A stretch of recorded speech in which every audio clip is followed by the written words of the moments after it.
It all began when the ringleader of a very popular group of Mormon housewives known as #MomTalk on TikTok dropped the bombshell that they were a lot closer than what their millions of followers might have expected. What followed was a very viral media spiral that led to the sensational reality show that's taken over our screens known as The Secret Lives of Mormon Wives. And you guys, not to be dramatic, but the chokehold that this show has on me, it's like unlike anything I've ever expected. Okay, it is messy. It's uniquely aesthetic in a kind of sanitary way. And it's just surprise after surprise of the interesting dynamics of the Mormon religion. I felt very guilty for how much attention that this show just happened to consume. And following a brief moment of post-binge clarity, I asked myself, why? But then you start to peel back the layers, and there are many layers to this. It starts to make sense. So turns out the fascination with the secret lives of Mormon wives isn't just voyeuristic gossip about messy moms that do trendy dances on the internet.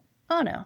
It seems to have struck a nerve because it illuminates a really fascinating study in power and complex relationships that we have with our value systems and the expectations that follow. And that's just the start of it. So, strangely enough, it's also somewhat a mirror where we as the audience, we empathize with these women because maybe we see fragments of our own personalities or decisions within them. How many of you can relate if you've ever seen it before? So am I justifying this borderline unhealthy fixation around this TV show by trying to find deeper meanings and themes? Absolutely. But this is what we do on Jeans with a Blazer. We go deeper. We challenge the general perspectives and we form our own. And along the way, we learn some things in some unlikely experiences, people, and stories all around us. So writing off the women of Secret Lives as vapid and fame-hungry, that's just too easy. Pay attention, and you might be surprised at the ways that they are rewriting the rules in their own rebellious font by inviting us to challenge the norms that inform us how we approach our own life at home and even in our careers. So let's dig in. Cue the music. Hey there, I'm Melody Bose, your host of Jeans with a Blazer, a podcast about rewriting the rules of work and life. So I did not have much context around this show before watching it, and I remember hearing about the scandal when it first came out, maybe while scrolling social media, but it just kind of glazed over my algorithm. But here's what you should know for those of you that might be unaware. The Secret Lives of Mormon Wives is a reality series following a group of young women in Utah who are part of the Mormon religion known as the Jesus Christ Church of Latter-day Saints. By design, the Mormon religion has faced some really interesting commentary around it for just some unique rules, such as you can't drink alcohol or have caffeine, but soda is okay, and so is ketamine, apparently, if administered by a doctor. No tattoos or piercings, but cosmetic surgery is okay. Anyway, these women who are mostly in their 20s and 30-somethings, they're moms in Utah. They gain this popularity by doing these dances on TikTok, and they're, by very standard definitions of beauty, attractive. But what led them to get this show getting created was a juicy scandal. By the way, this episode just has a sprinkler of spoilers for context, so if you haven't watched season 1 and season 2 yet, you have been warned. Anyway, the Mom Talk leader who is behind the creation of the Mom Talk group, Taylor Frankie Paul, she went on this live stream and she revealed that some of the members in her friend and Mom Talk group had engaged in what's called soft swinging. Basically, that's engaging in partner swapping and intimate activities just with some limits, rules, so to say. And before, they had this very kind of polished, picture-perfect looking image, and that was quickly derailed. And it made audiences go, just what exactly is happening in Utah? To which this show became a response where the ladies of Mom Talk said, have a seat, get comfortable, we got a lot to say about it. So the show is kind of presented as a way to share the real look into the lives of these women, because after the scandal, people were naturally curious about who they were and their day-to-day experiences. And in a way, you get the idea that this show creates a platform for these women to reclaim their power and tell their own narrative in their own way. Basically, the Mormon Church has a very predictable formula for specifically women involved. So, this entails conforming to very strict guidelines on how you live your life. Marry young, have babies early, have lots of babies, and obey the church's rules, present a very flawless family image. That comes into the whole aesthetic of the show, which is very like cookie cutter. Some of the women, like it's kind of hard to even tell them apart because they look all the same. Their houses all look kind of the same. It's just a very kind of Stepford wives situation. It's a little unsettling at first, but you get over it. So, as Taylor Frankie Paul puts it, we were supposed to be housewives serving every desire of men. I thought, F that. In other words, Mom Talk is at war with the very expectations that raised them. The real antagonist of the show isn't any one woman's bad behavior. No. The villain here is Mormonism's entrenched patriarchy itself. Through each argument and every tearful confession that we see on screen, you see what happens when control is normalized and conformity is rewarded at all costs. And all this is very tantalizing, and we haven't even scraped the surface. There's also this very iconic phrase that's been born from the show known as, "Will Mom Talk survive this?" And it gets brought up in like a very melodramatic way every time there's like a fallout between the women. And spoiler alert, there's a lot of that happens. Or, like drama that surfaces that poses a threat on these group of women who, for what it's worth, initially came together to do Mom Talk as a way to support and empower one another. Remember that. But now I I use it in the most ridiculous ways, just in totally unrelated ways and things going on in my life. Like if I'm out of eggs, for example, and I'm trying to make breakfast in the morning and like I'll enter like a mini panic because I don't have the ingredients for what I need. I'm like, will Mom Talk survive this? And no one's listening to me, but my dog, whatever. Now, one might wonder, what does the LDS Church think of this? Well, they didn't love it. They released a statement, without naming names, about the gross misrepresentation about Latter-day Saint life that depict practices blatantly inconsistent with the church's teachings. Okay. At the same time, many viewers, especially women, felt something unexpected while watching this. Recognition. Can confirm.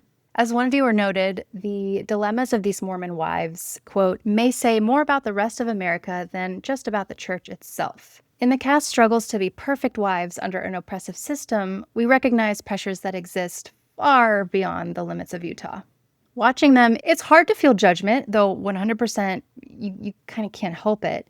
But you also might feel a pang of familiarity. And after all, so many of us, whether raised in a church or not, were taught to be palatable, to not take up space, to obey. And by us, I mean just women in general. So the specifics differ, but the script is eerily similar. So, believe it or not, story time. I actually have a personal experience with the church and the Mormon religion. So listen, organized religion is not something I personally subscribe to. I won't yuck anyone's yum. I have a very broad view of spirituality that I've shaped just over my lifetime, and I'll explain. So growing up, my parents themselves were raised Catholic, and they were not a fan of their Catholicism, and they took a very avant-garde approach with me on the topic. So when I was old enough to start questioning things about, where religion might come into play, my parents sat me down and they said, listen, we don't want to put you in a box with, something that you might not agree with, but we want you to believe in something, but we don't want to force you into believing what we were kind of forced to believe. So if you're curious about religion or want to explore any specific one, they told me to basically do my own research. If I have friends that invited me to their church and I'm interested, then have at it, go for it. A little more context, I moved around a lot in my childhood and I just had various groups of friends where I could just participate in different communities. And I tried Catholicism. It was very heavy, pretty guilty, very intense. Christianity, that was okay. One of my friends who was my neighbor, her family was really into Eastern holistics and Eastern spiritual practices. And I learned a lot about the Hindu religion. I thought those had really interesting stories, with multiple gods as opposed to just one. And keep in mind, I was, just 9 or 10 around this time. And then I had a friend who invited me to the LDS Church. And I went every so often with her for like about a year. This is also through the lens of a child where I saw church as a way to hang out with friends. And because I was so young, I don't really remember many details about what I learned. Just like the details of, honestly, the other religions. But the conclusion I came to is that it's all just stories centered around kind of one ideal, and there's just different ways to interpret that. So anyway, there was a very specific moment where I decided, I don't think this is for me. So I was in 7-Eleven with my friend and her mom getting gas, and I wanted a slushie. We went into the store with her, and the slushie drinks at 7-Eleven. I wanted to get a Coca-Cola one, and I remember my friend's mom saying, okay, but if you want to be a member of the church, just know we're not supposed to have caffeine, which Coca-Cola has in it. And I remember thinking as a 9-year-old, like, well, what? Like, that was mind-blowing to me. And I'm not so sure about this whole thing. And as silly as that sounds, it was just kind of the end of my interest in Mormonism. And I know on the show that these women consume, sugary sodas, and I think they can drink Coca-Cola. So maybe she might have been saying that just because she didn't want me to have a Coca-Cola slushie. I don't know. Who knows? But anyway, it was a fun time. I enjoyed it. I enjoyed learning about the different religions, but yeah, that's ultimately the conclusion I came to. Anyway, end of story time. There's a very common thread in the toxic dynamics revealed on the show. It's this: love is often conditional, and identity gets contorted to fit someone else's comfort. Time and time again, we see how control kind of masquerades as love in these relationships, especially under the guise of routine roles, religion. One particularly gut-wrenching example involves Jen, a devout young mom on the show. During a girls' trip to Las Vegas in the first season, they go to Chippendales. It's like a Magic Mike performance. To be clear, it was a surprise. The women in the group who were going to this didn't know that they were going, except for the one who organized it. So even though nothing actually happened, it was a bit of a provocative show, depending on who you ask. But Jen feels so guilty about this that she preemptively confesses to her husband, Zach, seeking his reassurance. And his reaction? Furious. You would have think this young woman moved to another country and started a whole new family with how angry he was. So it explodes with anger. He's calling her names and rage texting her that he wants a divorce, just he's embarrassed of her. Meanwhile, keep in mind, this guy has been found on several occasions, they mentioned on the show, gambling their money, which gambling is against the rules in the Mormon religion. So do with that information what you will. Now, Jen is devastated, and she kind of scrambles to resolve the situation. She's blaming herself for this outburst. Eventually, he does cool off, and he takes her back. But Jen, heartbroken but relieved, says that she can't imagine a life without him. And the couple remains together even today, and spoiler, they even got pregnant with another baby.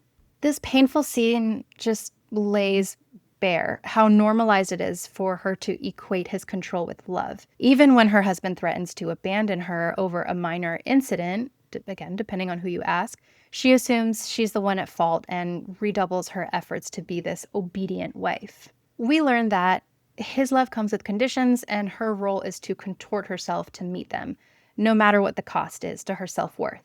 It's a very textbook example of a toxic power dynamic. You see when you watch the show just how crazy it gets. And Jen's story might sound really extreme, but it reflects a pattern found in many unhealthy relationships. The partner with power uses approval and affection to weaponize that, and psychologists describe this is how abusers will sometimes intersperse warm, loving gestures with episodes of anger or punishment. So it effectively trains their partner to cling to any scrap of kindness, treating breadcrumbs like caviar. Now, what's especially striking in The Secret Lives of Mormon Wives is how these mechanisms of control are dressed up in the language of faith, family, and duty. It appears that through the context of this show, religion can provide cover for toxic dynamics and give them kind of a very righteous gloss.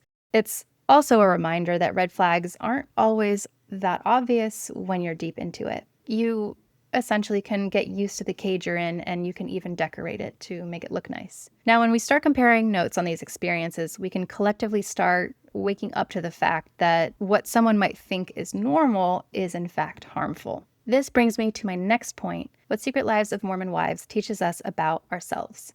It's easy to watch a show like this and feel a comfortable distance, almost like a parasocial distance, and think, well, I'm not in a Mormon, or to some people who think it's a cult, a patriarchal cult. This is their crazy world, not mine. But as we've seen, the reason that this show resonates far beyond its niche is because it's not just about them. It's about all of us in some way. It prompts really uncomfortable but necessary questions. When have you been complicit in your own silence? When have you called control love? How often have you been told to be grateful, loyal, selfless, and what has that cost to you? The truth is that many of these pressures and toxic beliefs highlighted in these women's lives are echoed throughout our society. The specifics can vary by culture and community, but the underlying pattern is alarmingly common. Perhaps you've never worn sacred Mormon undergarments, which is featured prolifically in the show, or promised to obey a husband, but have you ever swallowed your true feelings to keep the peace? Have you ever felt that as a woman, you need to not take up too much space or achieve just enough so that you don't have to threaten someone's ego? Consider that in broader American society, even outside any church, we still see a backlash when women upset traditional power balances. For instance, studies show that when wives earn more than their husbands, it increases the likelihood of marital discord and even divorce. In other words, there is a deeply ingrained expectation, even in secular settings, that a man should hold the dominant financial role. A woman stepping outside of the prescribed supportive secondary role is sometimes met with resistance or even punishment, subtle or not so subtle. So the Mormon wives on the show all admit that, interestingly, they now out-earn their husbands thanks to their influencer careers. And it clearly causes tension not just in their own marriages, but in their own minds about a woman's place. You kind of see this internal battle that they're struggling with. And these tensions are honestly hardly unique to just religious communities. They reflect a patriarchal mindset that many of us have internalized, sometimes without even realizing it. Likewise, the way these women police their appearance and their behavior to fit an ideal is very mirror to mainstream culture, I think. Viewers may gasp at the Utah world of mommy influencers obsessed with looking perfect, complete with cosmetic surgery and matching family photos, but are those pressures really confined to Utah? Perhaps we tell ourselves that we're free to choose our paths, free of antiquated gender norms, yet we can't really pretend that there is this expectation to look a certain way, to fit a certain narrow standard of beauty. It's kind of like being a team player at work. Even pop culture bombards us with the trope of the selfless female caregiver or the cool girl who never complains. We see in that movie the wife knows that her husband is having an affair, and she talks about how she attained her husband by being the cool girl who, drank beer and ate hot dogs, but still maintained a great weight. It kind of has a satirical play on that. Now, one chilling finding from psychology research drives home how much we've normalized women's self-suppression. Listen to this one. This is nuts. Women are literally getting sick from science. Clinical data shows that the very traits our culture prizes in quote-unquote good women, which is being agreeable, never putting yourself first, swallowing anger, these are linked to higher rates of illness, autoimmune disorders, chronic pain, depression, anxiety, all disproportionately affect women, and researchers believe that chronic stress from self-silencing is a major contributor. This is all from time.com, by the way. And in one long-term study, women who routinely didn't speak up during marital conflicts were 4 times more likely to be unalived in the next decade than women who express their feelings openly. 4 times. Let that sink in. The cost of keeping sweet, to borrow a phrase from fundamentalist Mormon culture, it isn't just a hit to your happiness. It can be a matter of life and not life. This brings me to a very interesting thought. Sometimes the most toxic thing in your life isn't a single person at all. It's the belief system that you've been breathing in your whole life. Okay, so wow, where do we go from here? That was a lot to unpack. It's one thing to identify these toxic patterns and inherited beliefs, but how do we start changing them in our own lives if we see traces of them? And because once you've seen it, once you've felt that little twinge of recognition, you can't unsee it. And you start to ask harder questions, not just about belief systems or relationships, but about the systems and stories that shape who we are allowed to be. And if the Secret Lives of Mormon Wives teaches us anything, it's this. We don't need to blow up our lives to reclaim our power. We don't need to call obedience strength. We don't need to dress up control as care. What these women are doing, messy, public, and as uncomfortable as it can be to see on screen, is they're writing their own narratives. They are stepping outside of the script that they were handed, even if they were still shaky on the lines of a new one. So what does that look like? Some of us don't have to upend everything to start reclaiming control. We can begin with small but profound acts of self-assertion. First, start with those boundary settings. It might catch those around you off guard if they're not expecting that from you, but here is the thing about boundaries. Boundaries are not in place to make others feel comfortable. They are there to protect your well-being, protect your peace, protect your livelihood. And you can start in a very simple way just by saying no. And saying it without 1,000 apologies tacked on.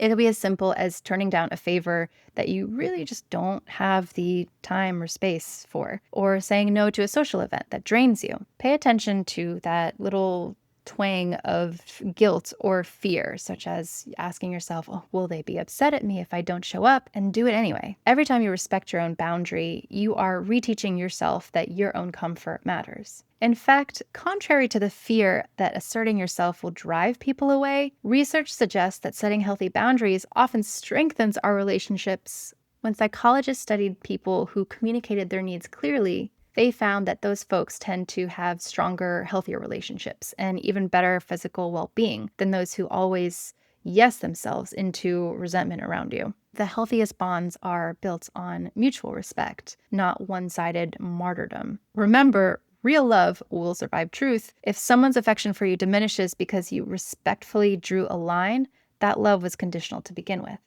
Second, allow yourself to want things, even if those around you might not understand or necessarily approve. That sounds really straightforward, but for anyone who's been in a controlling environment, it can be like a revolutionary concept. Rewriting your script means rediscovering your own desires from even the smallest preferences, such as what do you actually feel like eating or wearing when you're not catering to others? And it scales all the way to the bigger dreams, like is there a career or hobby or life-changing calling that you're not following because of someone else's or a group's opinions?